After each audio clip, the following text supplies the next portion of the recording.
Hi everyone, Randy Fleming here. I'm a trainer with the National Tile Contractors Association, and today on our episode of Tile TV, we are talking about our floor flatness requirements. So for us tile guys, tile installers, we usually use a 10-foot straight edge to check our floors. Our floor flatness requirement, wall flatness requirement for that matter, requires us to be within 1/4 of an inch and 10 feet for tiles smaller than 15 inches. If our tiles are bigger than 15 inches, we get 1/8 of an inch and 10 feet. That means from this edge, when measured down below it, it can only have either 1/8 or 1/4 of an inch deviation underneath this edge. That is our requirement. That falls under Division 9. Division 9 deals with finishes on a job site, and that's typically where our tile installations fall under. And the requirements for those amounts of deviation are found in Division 9, as well as in our NTCA reference manual and in the TCA handbook. However, there's a problem sometimes. In specifications, we have Division 9, which deals with finishes, but the concrete guy, they work under a separate division under our specifications, which are Division 3. Division 3 have the specifications and requirements for concrete installers. Concrete installers, they measure their flatness requirements within 72 hours of the concrete being placed. And as we know, when concrete's placed, that's when it has its maximum amount of moisture or water in it.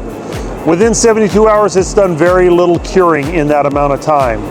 But what happens for us as installers? We come to a job when, not 3 days later, we come in 6 months later typically, or even longer. Sometimes the concrete, or almost all the time, the concrete's flatness has changed.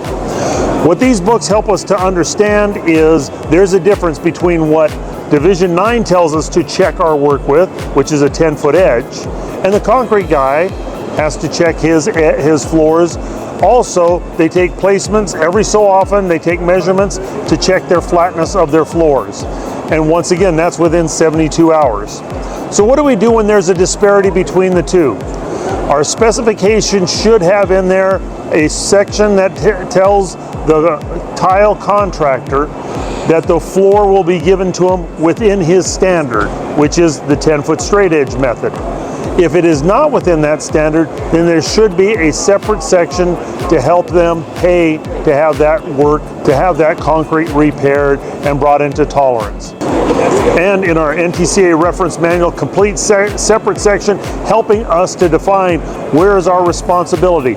We have a position statement on the difference between Division 3 and Division 9, and we can use this information, pass it along to our general contractor to help them understand why there's a difference. The concrete guy might think he's met all of his standards, which he may have, and yet we have a higher standard that we need for installing our floors. And this will help the general contractor help bring us both together so they can end up with a good job when we're finished. So there's a lot more information on this. Go to your NTCA reference manual or the TCA handbook and find out more information about the difference between our floor flatness requirements and what the concrete installer who places the concrete, what they have to meet. And when there's a disparity, how we can help bring those two worlds together so we can end up with a very good, high quality installation. Thank you.